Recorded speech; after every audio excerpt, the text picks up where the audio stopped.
Welcome back. Segment 3, Gold and Black Live, and joined by Tom Dienhart and Brian Newbert.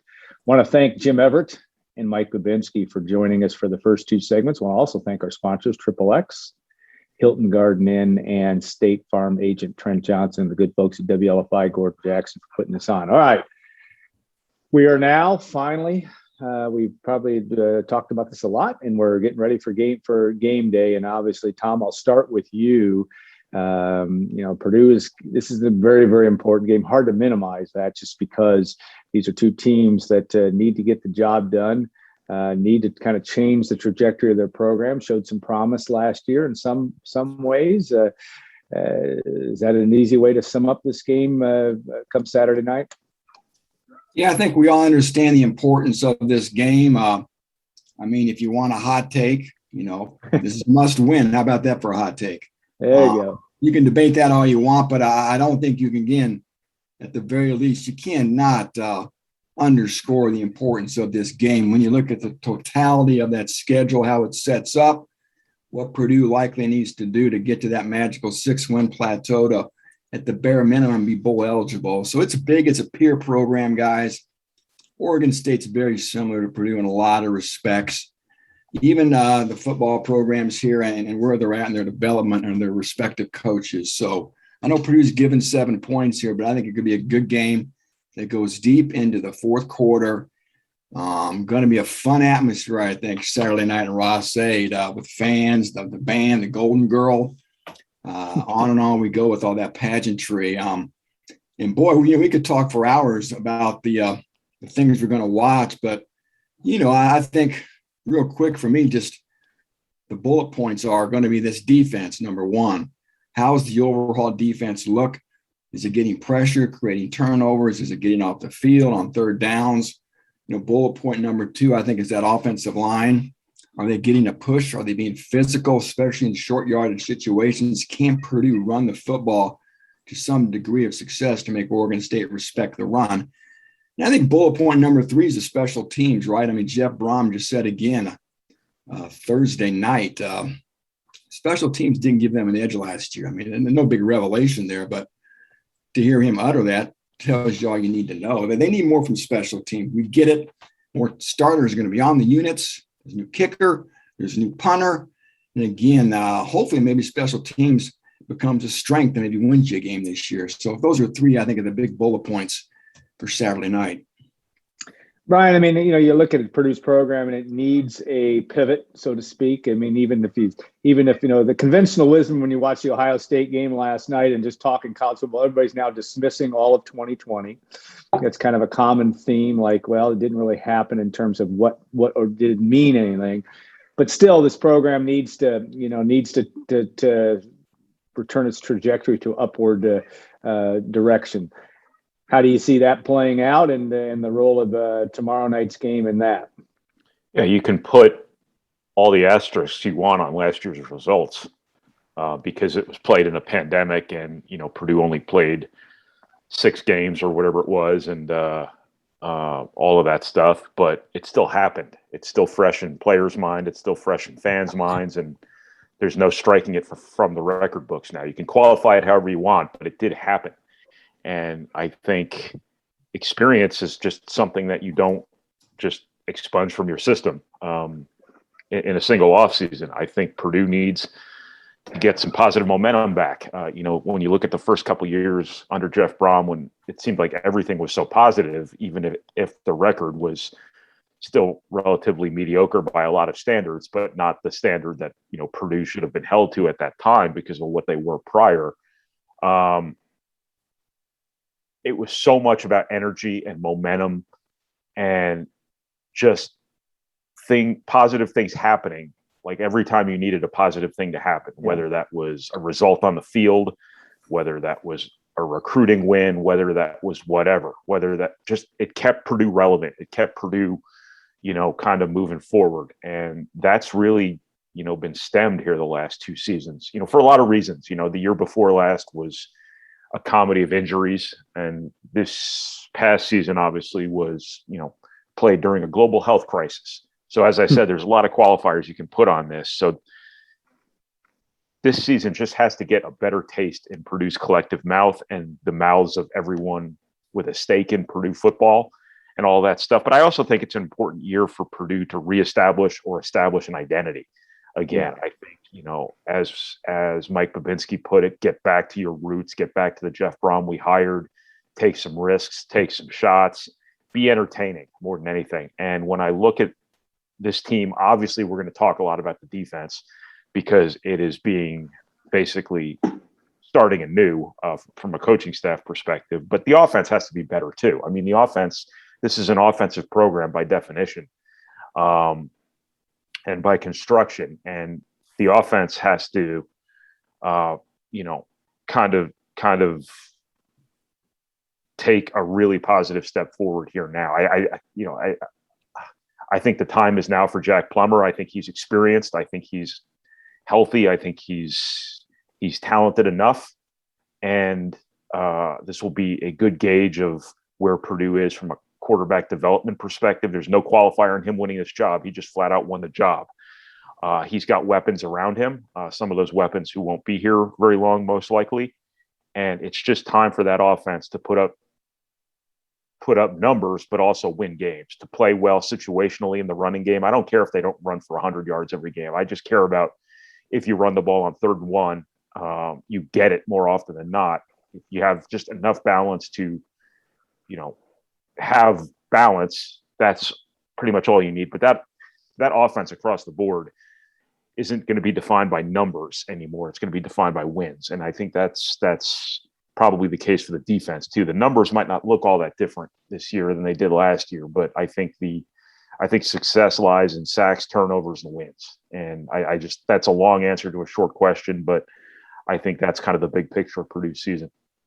Yeah, it's interesting, Tom. Last year, I was looking at the numbers, and again, Purdue only gave up an average of 3.4 yards per carry in the rush game. Now, again, but like Brian said, and I agree with, that might be true, but their numbers defensively, they just didn't get the job done. You see a whole new attitude, it appears there. But one of the things that, and Tom, you're probably the most, not frustrated is the right word, but just the fact we don't know.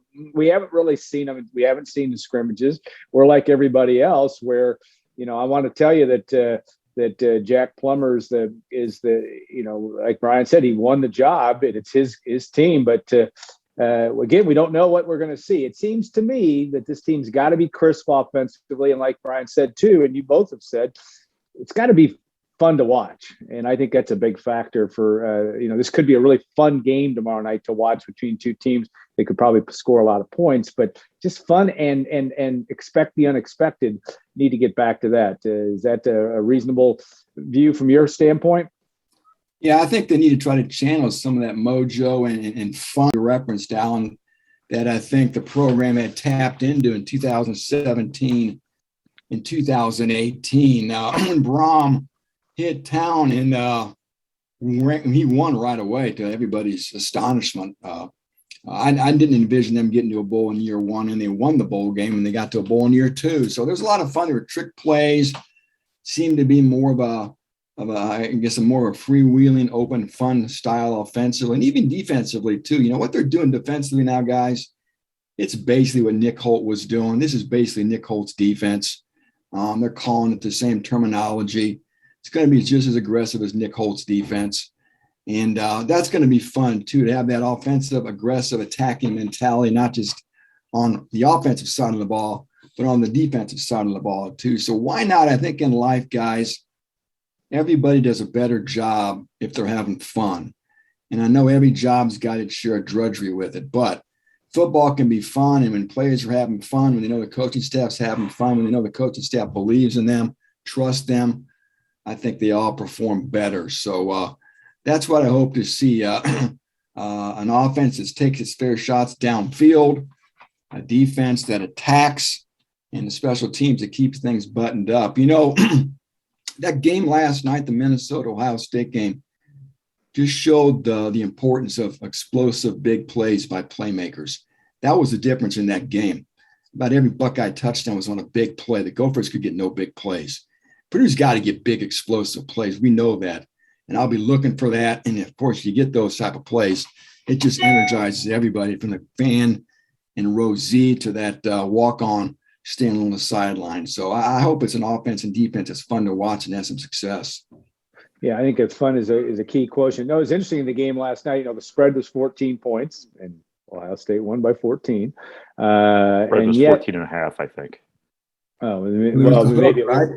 Yeah, was it 4? It ended up being 14 and a half. Well, it was right at that is my point. And to me, did it, and I don't know how much you, Brian, got a chance to watch, but in terms of just showing that Minnesota also played aggressively at times. They did have a couple long runs that helped them at least turn the game, get back in the game when they were down 10-0. But I thought they played well, and yet obviously Ohio State's a team that's heads and shoulders above a lot of folks. I guess my point is this division, there's enthusiasm and making things happen and making things kind of a devil may care can carry Purdue maybe back to that level where they feel like they can compete with these kind of teams. Is it as simple as that? Just being a little bit out there and make it and being Jeff Brom football. I mean, is that what it comes down to? Do you think in terms of making that step back to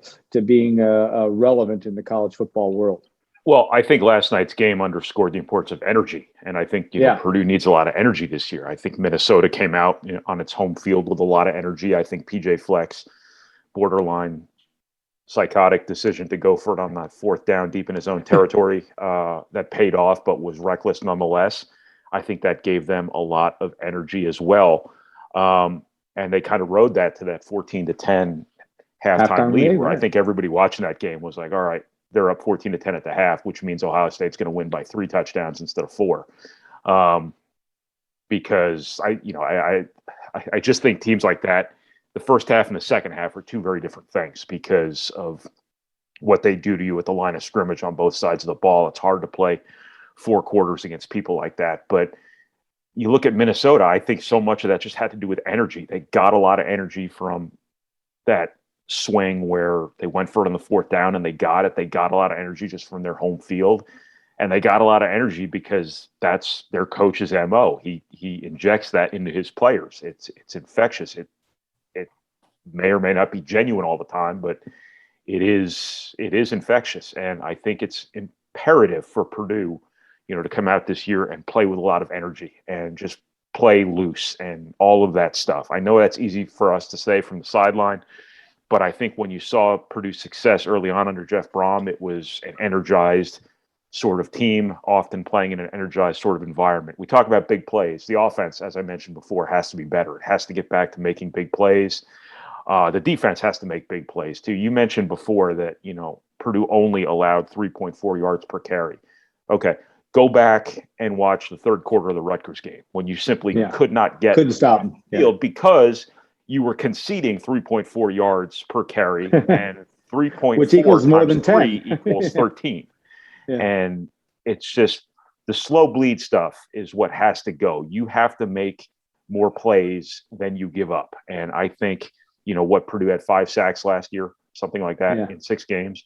Obviously, Karlaftis being out most of that abbreviated season has a lot to do with that. But again, Purdue on defense is going to give up points and yards, but it has to offset that as much as it can with sacks and turnovers. And that's just where this whole big play emphasis this year has to lie, both on offense and especially on defense.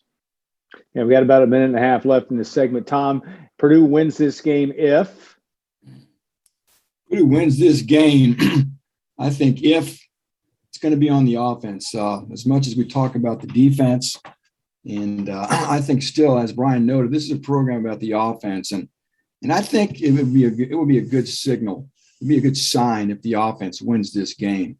Jack Plummer excels, and this kind of circles back to earlier comments in this segment, the need to run the football. Again, they don't have to channel 1995 Tom Osborne, Nebraska, and run for 400 yards to be successful. They just need to have the defense respect their ability to run the football and not be able to slough off and drop into coverage. And if that happens, I think it'd be good news for Purdue, and that's the key, I think. Jack Plummer being involved in the ground game, keeping Horvath and Daru fresh. And again, if Oregon State's got to heed that run game, boy, that could set up some nice opportunities down the field for those big plays I talked about that Purdue's going to need to win. They're going to need to score on some 40, 50-yard passes, I think, or maybe able to get a long run, most likely a pass, though. So, again, the run game in particular, like I said, is the key. And it's going to be fascinating, too, guys. First time Purdue does get in the red zone, they get to the 10-yard line, the 5-yard line, 2nd and 5, 3rd and goal. How are they running the football? So, again, offensive line run game to me are the keys. All right, Tom, Brian, lastly, Purdue struggles on Saturday night. If what happens? The offense is out of sync. If Jack Plummer doesn't play like the experienced player he is, if he's not on the same page with his receivers, if he's under pressure all the entire game and not making great decisions because that pressure is speeding him up. I just think, I can say this about any Purdue season. Tell me a year where Purdue's been really good when it's had average quarterback play. Yeah.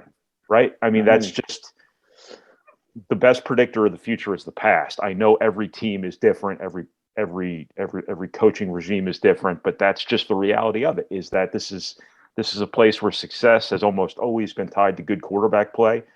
Jack Plummer is experienced now. He's won this job outright. This isn't somebody in front of him getting hurt. He needs to play at a very high level for Purdue to be as good as it wants to be. And he's got weapons around him enough to be really good. The offensive line probably isn't going to be great, but the offensive line at Purdue hasn't been great. It's been great maybe a handful of times in my frame of reference covering this program. That's just a reality of it. You have to scheme around it. You have to be better everywhere else because of it. And I just think that this is just quarterback plays. It's insulting people's intelligence to say quarterback play is important, but I think quarterback play is pivotally important for Purdue this particular season. Yeah, well, we talked to Jim Everett in segment 1, and the answer is 0 in terms of number of times Purdue's had competitive teams and not had excellent quarterback play, at least in my years of watching as well. So, all right, guys, thank you as always. This is the first show. We still don't know what year. I need to look it up. I think it's year 12 of Gold and Black Live, but we want to thank our sponsors, Triple X and Hilton Garden Inns, and of course, State Farm agent Trent Johnson for their support. Want to thank also Gordon Jackson and the folks at WLFI for making this happen. We'll be back next week. We'll be talking, I think, to Tom Moreland from Purdue Athletics, but also we'll have some other guests lined up. And look forward to, as this goes week to week. And that's what college football is all about. When you go to a 12-week season, Purdue will be playing 12 of the next 13 weeks. And a big one tomorrow night in Ross-Ade Stadium. Have a great week, everybody. Have a good Labor Day. And we'll see you next week on Gold and Black Live.